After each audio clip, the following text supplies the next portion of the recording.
भगवान, कोई साधक अगर किसी को गुरु बनाना चाहता है या गुरु की खोज कर रहा है तो कैसे कर सकता है? गुरु में क्या चीज देखे कि तभी बाबा गोस्वामी जी ने लिखा है कि राखई गुरु जो कोप विधाता, गुरु के क्रोध न को जग त्राता। उसको जान के पीना है पानी, और गुरु को छान के करना है। और जब गुरु कर लिया जाता फिर नहीं छाना जाता है। गुरु तो फिर गुरु है, कैसा भी बोझ अपने ऊपर रखे, इसीलिए वो परेशान है ना। ये बोझ अगर ईश्वर के ऊपर रख दिया जाए तो उसको फिर परेशानी है ही नहीं। नारद को मोह में फंसा दिया, इतना मोहित कर दिया कि वो नारद जो नारायण नारायण का जप करने वाला आज का नाम कह रहा है कि देव श्राप न तुम्हारे हूं जाई, जगत मोर उपहास राम कथा जहाँ हो निरंतर, सादर सुने विविध विहगंबर। भगवान शंकर कि आप हमको पैसे दे दो, हम आपको मंत्र दे दें, आप हमको कपड़े दे दो, हम आपको ये मुक्ति दे दें, ये सब बेकार की चीज है, बेकार की बात। उम्र नहीं रही। पहले की अगर सैंक करेंगे 10-10 हजार वर्ष तक समाधि में बैठे रहते थे। कल युग सम नहीं आन युग, जो नर कर विश्वास, गाय राम गुण गण विमल भवतर बिनहि। हमारे ऊपर ईश्वरी कृपा रही है। अच्छा, क्या ईश्वरी कृपा। मैं साइंस हाई स्कूल में साइंस साइड का छात्र रहा। तेंदुआ रात भर चिल्लाया सारी रात। अच्छा। देखो यही ये पढ़े, मैं वहां बाहर पढ़ा हूँ। मैं एक चीज आपको बता, ब्रह्मा की भी औकात नहीं है कि हमारी एक सांस बढ़ा दे और एक कम कर दे। अब बताइए, जब ब्रह्मा की भी औकात नहीं है एक सांस कम ज्यादा कर दे। जैसे अनजाने में अगर जीव हत्या हो जाए तो उसका प्रायश्चित करना चाहिए। क्या है उसका प्रायश्चित? प्रायश्चित जैसे अभी हम लोग बना रहा, ठग रहा है आपको बेवकूफ बना रहा, आपको नरक में गिरा रहा है। जन्म मिटे नहीं जाना, क्या कहा, सुनहि शूद्र मम वचन प्रवाना। भगवान, कोई साधक अगर किसी को गुरु बनाना चाहता है या गुरु की खोज कर रहा है तो कैसे कर सकता है? गुरु में क्या चीज देखे कि गुरु बना? सम्यक। गुरु कैसा होता है? सम्यक। काकभूषण जी ने कहा है ना, लिखा है कोई जो रामचरित मानस एक ऐसा ग्रंथ है, ऐसा का नाम कि उसको अद्भुत। रामचरित मानस में लिखा है अति सम्यक स्वल्प न क्रोधा। काकभूषण जी के जो गुरु थे ना, उनको कभी सपने में भी क्रोध नहीं होता था। सम्यक सब प्रकार में। उनके गुरु जी कौन थे भगवान? उनके गुरु थे कोई ब्राह्मण थे। वैदिक शिव पूजा करियो करे काज और कछु काज न दूजा। और कहाँ मिले उनको? गए उज्जैनी सुन और गारी, दीन मलिन दरिद्र दुखारी, गए काल कछु संपत पाई, तहाँ पुन करूं शंभ से बकाई। यहाँ अवध का रहने वाला था काकभूषण जी। शूद्र जाति में पहले जन्म हुआ तो वहाँ पड़ गया, अकाली दुकाल पड़ गया। दुकाल पड़ गया तो ये उज्जैनी गए। तो ये अकाल और दुकाल क्या होता है भगवान? अकाल तो ऐसा होता है कि एक साल बारिश ना हो, कुछ जमीन में या किसी प्रकार का कुछ पैदा ना हो, और जब फिर दोबारा फिर पैदा ना हो तो उसको दुकाल कहते हैं। उसके बाद क्या हुआ? तब ये उधर चले गए उज्जैनी, उज्जैन जिसका नाम है। पहले इसका नाम था अवंतिकापुरी। उज्जैन को पहले क्या कहते थे? अवंतिकापुरी। फिर ये उज्जैनी हुआ, उज्जैनी से बिगड़ करके अब हुआ आपका उज्जैन। इस लक्ष्मण, तो ये लखनऊ जो था ना, पहले इसका नाम था लक्ष्मणपुर। लक्ष्मणपुर से लखनवती हुआ और लखनवती से लखनऊ हो गया।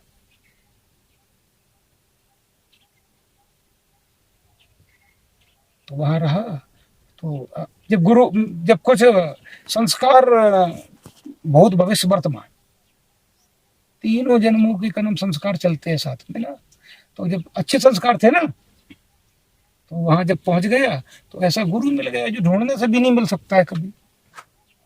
तो उन्होंने शिव मंत्र दिया और कहा कि सुन, ये शिव मंत्र तभी तेरे को फलदायी होगा जब तू भगवान विष्णु राम कृष्ण सबको मानेगा और विप्र ब्राह्मणों को मानेगा, तभी ये फलदायी होगा। मगर वो उल्टा था। वो कह रहा है कि गुरु दुज निंदक देखे जरूं, करूं विष्णु कर द्रोह। कहा कि मैं इन सबको देख लेता तो मेरा 50 ग्राम खून जल जाता। किसको? वो गिना रहा हूँ। अच्छा अच्छा। इतने लोगों को हरि दुज निंदक देखे जरम, करूं विष्णु कर दो। तो इतना द्रोह करता रहा कि एक दिन ऐसा हुआ कि गुरु आए, वो अभिमान ते उठ नहीं कीन पड़ा। गुरु भी आ गए तो ये उठ के शिव जपत रहे हो शिव नाम, हरि मंदिर जपत रहे हो शिव नाम। गुरु आए वो अभिमान ते उठ नहीं कीन पड़ा, ताकि अवहेलना सह न सके महेश। भगवान शंकर से बर्दाश्त ना हुई। कहा कि दुष्ट, अगर तो तेरे को मैंने आज दंड न दिया, जो दंड करो नहीं सट तोरा और भ्रष्ट हो सुधि मार्ग मोरा। आगे आज अगर मैंने तेरे को दंड न दिया तो ये गुरु चेला का सब नाता ही खत्म हो जाएगा। और फिर शंकर को, शंकर जगत बंद जगदीशा और स्वर नर मन सब नावत सीसा। जगत गुरु है शंकर ना। शंकर ने कहा ये गुरु चेला का सब नाते ही खत्म हो जाए। तब शंकर जी ने श्राप दे दिया कि महाबिटप कोठर मुँह जाई, अधमा अधगत पाई। अधगति होती है किसकी? सर्प की। आगे तो ब्याल हो गया, 1000 वर्ष की कनम। महाबिटप कहते हैं बरगद को, उसकी खो में रहेगा तो हजारों वर्ष। काकभूषुंडी जी को श्राप दिए थे। हाँ। अच्छा। हम्म। तब गुरु ने का नाम देखा कि मेरे शिष्य को श्राप मिल गए। तभी बाबा गोस्वामी जी ने लिखा है कि राखई गुरु जो कोप विधाता, गुरु के क्रोध न को जग त्राता। हरि रूठे ठौर है, गुरु रूठे नहीं ठौर। कहा कि हरि रूठ जाएगा तो ठौर है, और अगर गुरु रूठ गया तो परमात्मा भगवान ब्रह्म जिसको सब कहते हैं उसकी भी औकात नहीं अगर बचा ले। अगर गुरु नहीं रूठा है, गुरु में है गुरुर ब्रह्मा गुरुर विष्णु गुरुर देवो महेश्वरा। गुरु में तीनों देवताओं का वास है।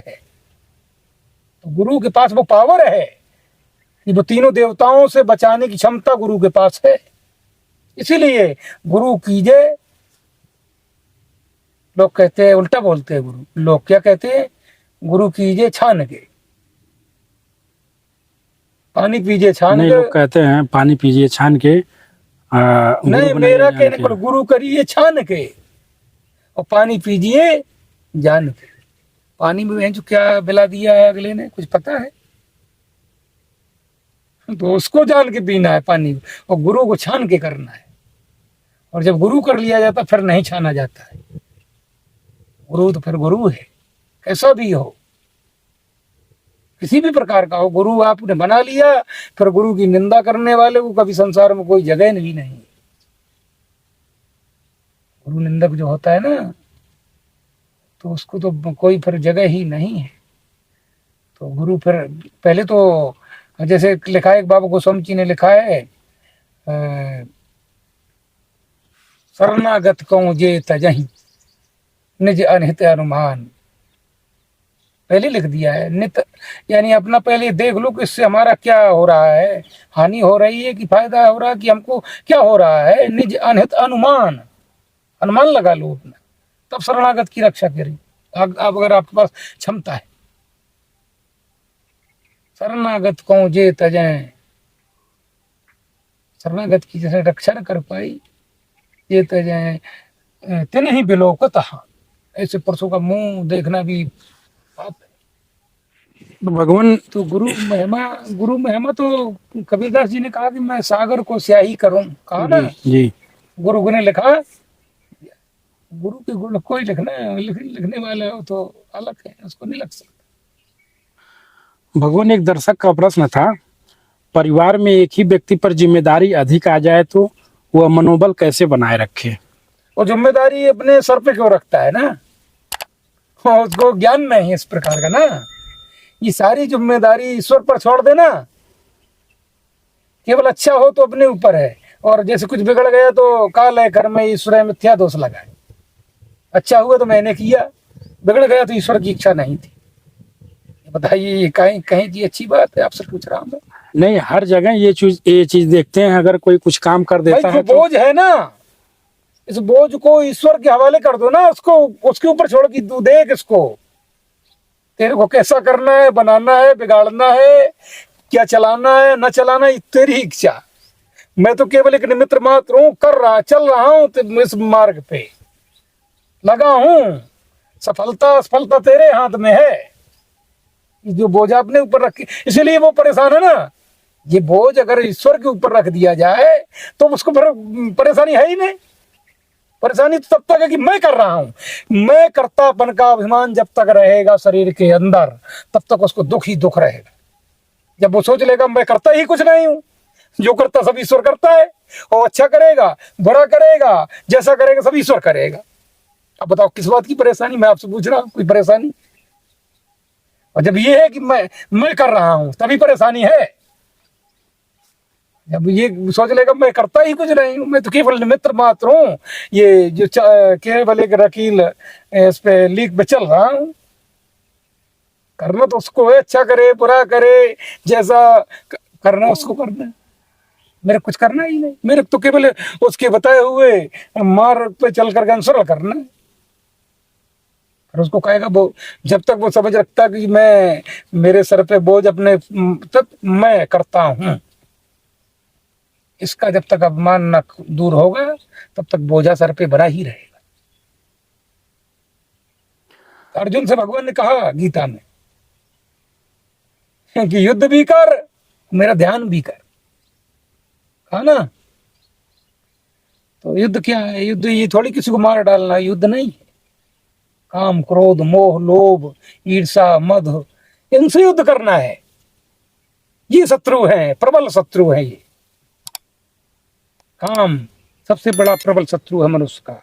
बाबा गोस्वामी जी से कहा का नाम, भगवान विष्णु कह रहे हैं, बीचे पंथ मिले धनुचारी संग रमा सुई राजकुमारी। भगवान तो नारद जी जब शादी नहीं होने दिए, नारद जी देखो जो रात दिन बीड़ा से क्या नारायण नारायण की धुन करने वाले, कितनी बलवती माया है उस ईश्वर की, समझिए आप। जो 24 घंटे पल पल नारायण नारायण की ध्वनि करने वाला आज क्या कह रहा है कि देव श्राप न तुम मरे हो जाई, जगत मोर उपहास कराई। वो बलवती माया, भगवान की माया ने इतना नारद को मोह में फंसा दिया, इतना मोहित कर दिया कि वो नारद जो नारायण नारायण का जप करने वाला आज का नाम कह रहा है कि देव श्राप न तो मरे हूं जाई, जगत मोर उपहास कराई। अब समझिए, जब नारद जैसे का नाम इस बात को कह सकते हैं तो अपने जैसे तुच्छ जीवों को ही गिनती है। मगर काकभूषणी जी कहते हैं कि सो माया मोय दुखत नहीं काही। माया नारद जी को काकभूषण जी को व्याप्त हुई, मगर वो कह रहे मेरे को दुखित नहीं हुई। मगर ये माया नारद जी को दुखित हो गई। माया भी कई प्रकार की है ना, तमोगुणी सतोगुणी रजोगुणी। और जिसके सत भाव हैं, सद विचार हैं, तो सतोगुणी जैसे हनुमान जी को 3 प्रकार की माया मिली। सबसे पहले कौन सी माया मिली? हनुमान जी गए ना लंका के लिए, इनको सबसे पहले का नाम सुरसा नाम महन की माता मिली ना, मिली। तो वो कौन सी? सतोगुणी माया थी। तो हनुमान जी ने कहा कि मेरे पास समय नहीं, बहुत विनती प्रार्थना की, फिर मेरे को खाए लेना, जो तेरे को करना हो वो कर लेना, मेरा काम काज कर आऊं, राम जी का कार्य करके आऊं, फिर मेरे को जो तेरे को करना हो कर लेना। फिर जब उसके आगे बढ़े हनुमान जी, निश्चर एक सिंध मोह रहाई, कर माया नभ के, जो आकाश मोड़ने वाले जीव हुआ करते थे उनको उनकी छाया पकड़ करके तो लेता था, वो रजोगुणी माया थी। और जब हनुमान जी लंका गए तो तमोगुणी माया मिली। हनुमान जी से क्या कहने लग गई? लंकनी नाम की जो थी, कहा निश्चर लंका कहा कि लंका में प्रवेश करता है, अंदर प्रवेश होता है, मोर आहार निज चोरा। चोर बता रही हनुमान जी को, कहा कि जो लंका में घुसता है। और तब हनुमान जी ने कहा कि तेरा राजा चोर तू चोर। तब मुटका एक महाकपहनी और रुद्र बमत धरनी खन्मत। तो हनुमान जी ने तीनों मायाएं पार की, है ना, सतोगुणी तमोगुणी रजोगुणी, तीनों माया से पार होकर के गए। और इसीलिए तो नारद जी, अब देखो जब नारद जी पे जब भगवान ने अपनी माया हटाई, तो वही नारद आज क्या कह रहा है कि जब हरि माया दूर निवारी, ना कहूँ रमा और न राजकुमारी।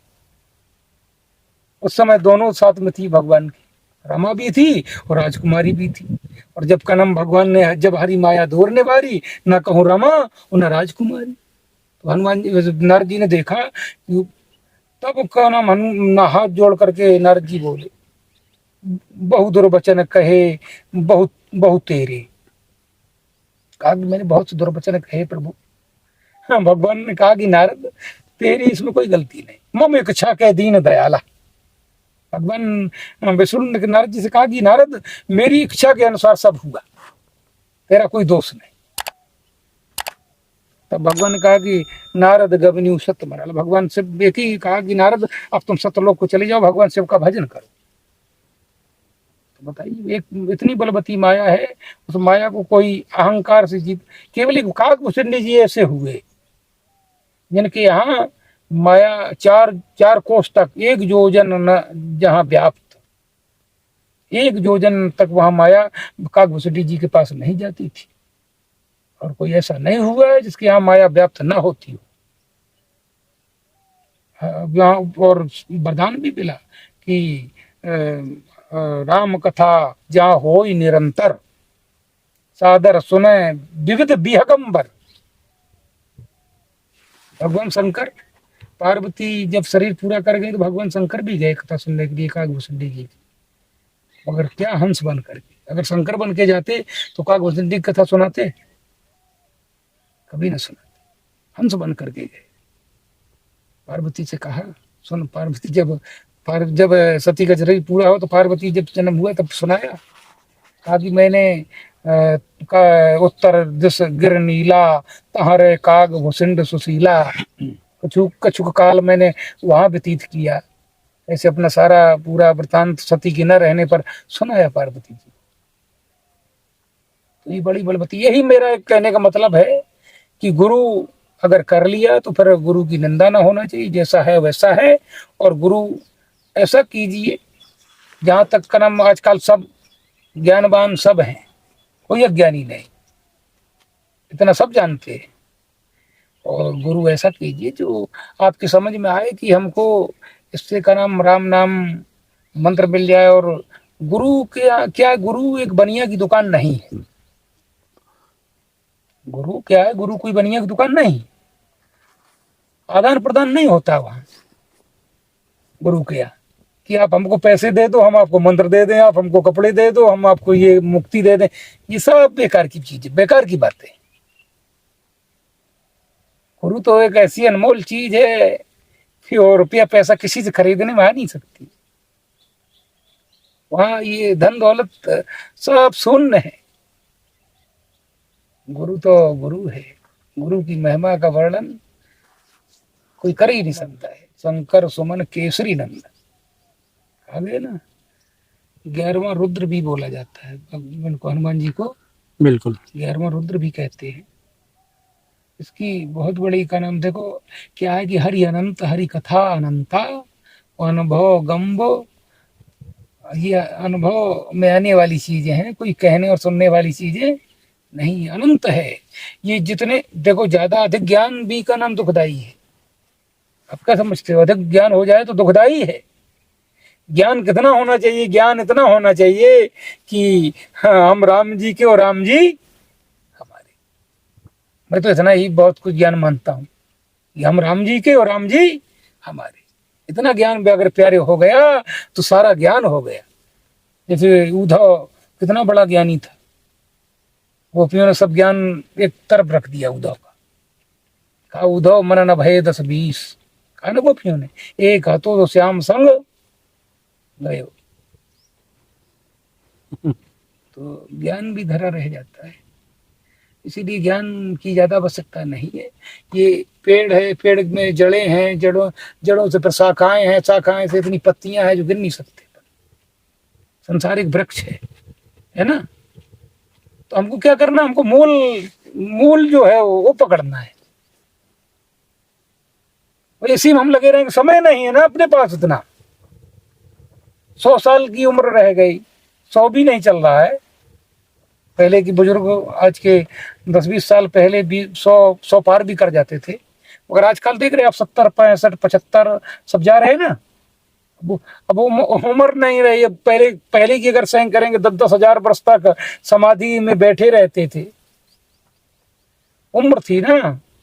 तो अब कोई समाधि, तो इसलिए राम नाम, जो राम नाम है ना, भगवान गीता में साफ कह दिया कृष्ण ने, यज्ञों में जप यज्ञ मैं हूं। न समधा की जरूरत है, न तिल की जरूरत है, न चीनी की जरूरत है, न घी ढूंढना है, न लकड़ियां, कुछ नहीं ढूंढना है। अब बैठ जाओ आसन लगा के, जितना भी समय आपके, 1 घड़ी आधी घड़ी, जितना भी समय आपके पास है, 10 घंटे, 2 घंटे, 1 घंटे, राम राम नाम का चिंतन, नाम का स्मरण, नाम का ध्यान, स्वरूप का ध्यान बैठ करके आप कीजिए ना, उसी में कल्याण है। कल युग सम नहीं आन युग, जो नर कर विश्वास, गाय राम गुण गण विमल, भवतर बिनहि प्रयास। कल युग जोग जग नहीं ज्ञाना, एक आधार राम गुण गाना। अब बताइए, कलयुग में कितना सरल बता दिया गोस्वामी जी ने। क्यों इसलिए सरल कर दिया है कि समाधि में नहीं बैठते। एक ब्याद बस नर मरे, ये असाध बहु ब्याद, संतत पीड़त जीव कहूं, सो के बला समाधि। इतनी व्याधियां लगी हुई हैं इसको, काली खोपड़ी वाले को, कि ये समाधि में पहुंचना इसको असंभव है। बताइए, एक व्याधि से जब मनुष्य मर जाता है, इसको असाध्य व्याधियां कोई गिनती नहीं है, इतनी व्याधियां लगी हुई हैं, तो ये कैसे समाधि में चला जाए। तो बाबा गोस्वामी जी ने कितना सरल लिख दिया कि कल युग जोग जग नहीं ज्ञाना, एक आधार राम गुण गाना। और कल कर भगत न विवेकू, और राम नाम अवलंबने को। बताइए, कल युग में इतना सरल कर दिया है कि मनसा होए नहीं पापा, कल कर एक पुनीत प्रतापा, मानस पुण्य होए नहीं पापा। आपके पुण्य हो जाएंगे अगर सोचेंगे हमारे पास धन होता तो आज हम फलाना कार्य करते, ये करते, वो करते, तो आपका पुण्य लग जाएगा, मगर आपको पाप न लगेगा। इतना सरल कर दिया। अगर हम कहते हैं कि हम साधु संत महात्माओं को दान करेंगे, ये हमको पुण्य मिल जाएगा। नहीं, अहंकार है ये। अच्छा, नहीं, जैसे ये क्या हुआ, अहंकार कि हम करेंगे ना, वही अहंकार की बू है इसमें, अहंकार की दर्श रही है। 3 प्रकार के मनुष्य संसार में जी, कितने प्रकार के? 3 प्रकार के। कुछ तो केवल कहते ही कहते हैं, करते कुछ नहीं। कुछ ऐसे हैं, कुछ कहते हैं, करते भी हैं, ठीक। और कुछ कैसे हैं कि करते ही करते हैं, कहते कुछ नहीं। 3 प्रकार के मनुष्य है, करते ही है, कहते कुछ नहीं। समझ लीजिए बेटे, जिसको करना है, करने वाला कभी नहीं कहता कि मैंने इतने संत जिमाए, ये धर्म किया, फलाना किया, क्योंकि उसको उससे ये वो मान सम्मान से रहे थे ना, उसको सम्मान की आवश्यकता नहीं है। और जिसको सम्मान की आवश्यकता है, वो इस बात को कहता है कि मैं ये करूंगा, यज्ञ करूंगा, तप करूंगा, ज्ञान करूंगा, ये होगा, मोद प्रमोद करूंगा। ये सब अज्ञानी, यहाँ क्या है, अहंकार की एक इसमें वो दिखाई दे रही है ना। जो मैं बताया, जो तीसरे प्रकार का है ना, वो तो केवल करता ही करता है, कहता कुछ नहीं। इसी प्रकार से 3 गुण हैं, सतो गुण, तमो गुण और रजो गुण। 3 गुणों से संसार चल रहा है। और जब इस गुणातीत, गीता में जैसे गुणातीत कहा ना, 3 गुणों से जब परे हो जाएगा तभी वो गुणातीत होगा। जब तक 3 गुणों के 3 गुणों में रहेगा ना, तब तक वो गुणातीत नहीं हो सकता है। उसको ये कर्म करते हुए भी वो सोचे कि कर्मों में बरत रहे हैं। क्या? पेशाब लगना, लौसंका लगना, रोल डाल लगना, भोग लगना, इस शरीर के स्वाभाविक कर्म हैं। जब उसको ये ज्ञान हो जाए, ये शरीर करता है, मैं नहीं कर रहा हूं, कौन कर रहा है? शरीर। तब वो गुणातीत हो जाएगा। और जब तक वो कहेगा कि मेरे पेशाब करना है, मेरे को डोल डाल करना, ये करना, भोजन करना, वो जब तक कहता रहेगा तब तक उसको कुछ होने वाला नहीं।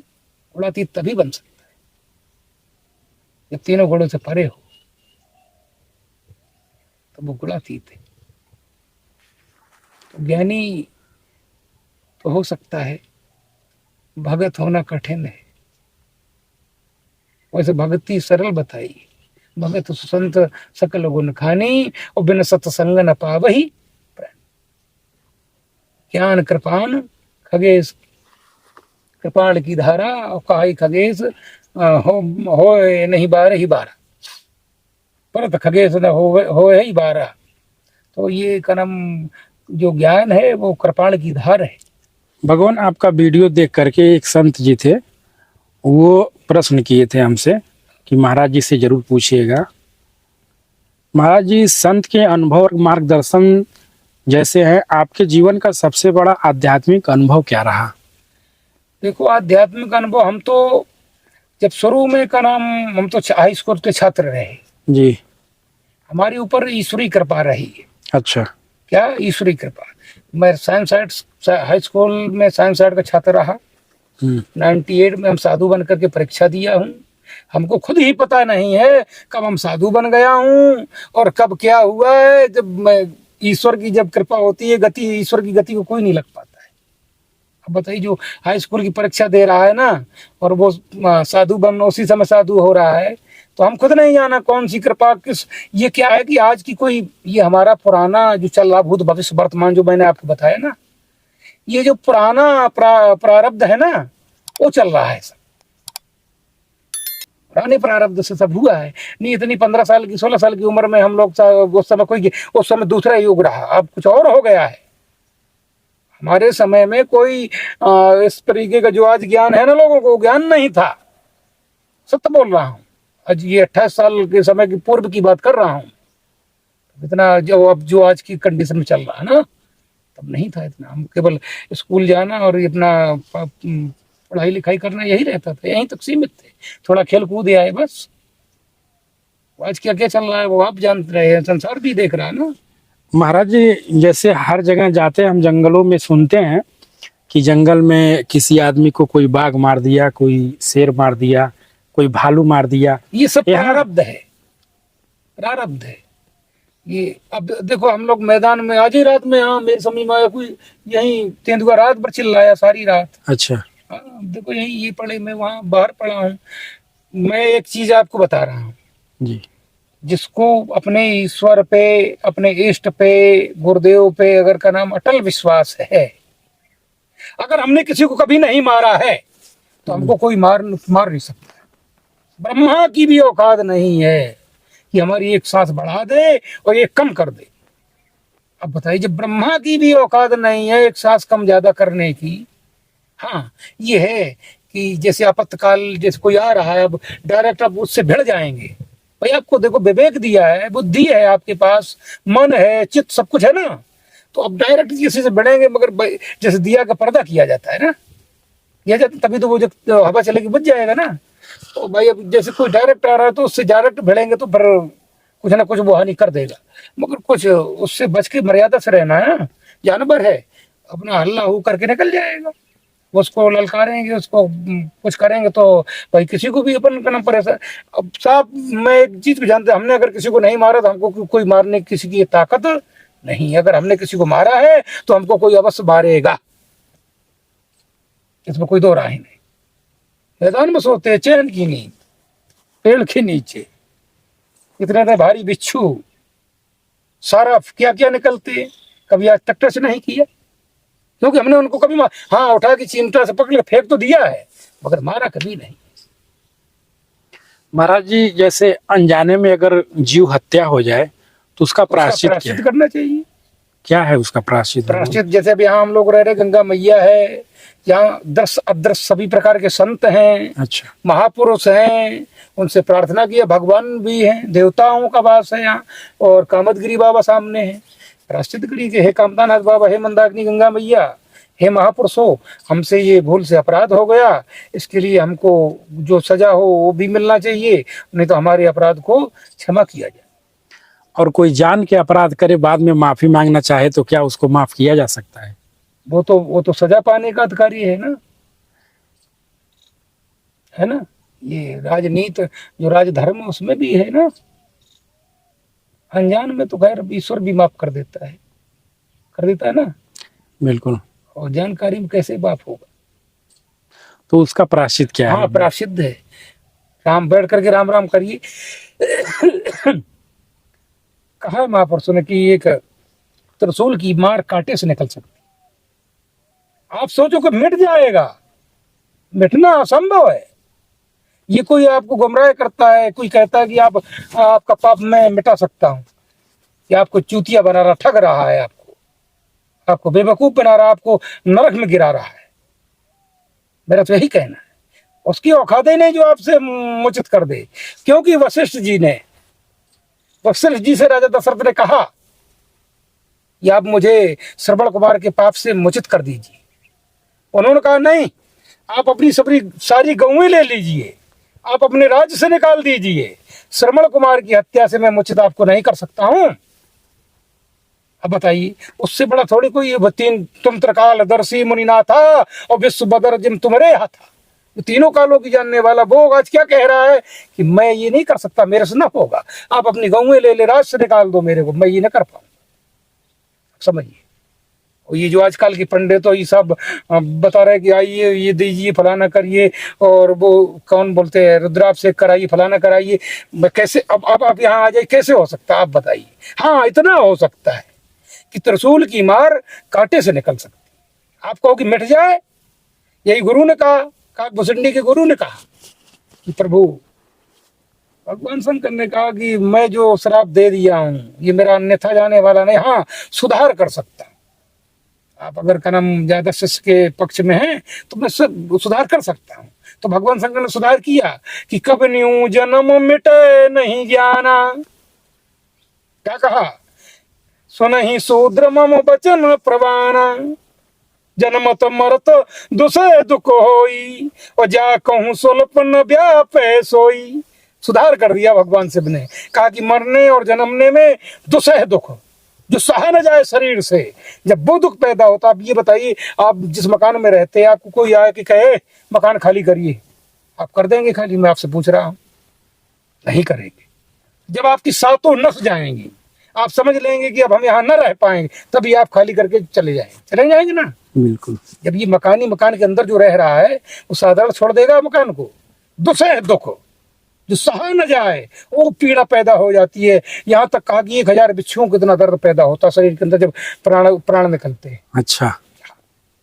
समझिए, एक बिच्छू से तो आदमी कितना चिल्लाता है, जो उस समय चिल्ला ही नहीं पाता है। एक बिच्छू काटेगी तब तो चिल्ला लेगा, मगर 1000 बिच्छू जब एक साथ काट लेंगी तो कैसे चिल्लाना भी भूल जाएगा ना, बता भी नहीं पाएगा मेरा कितना दुख है।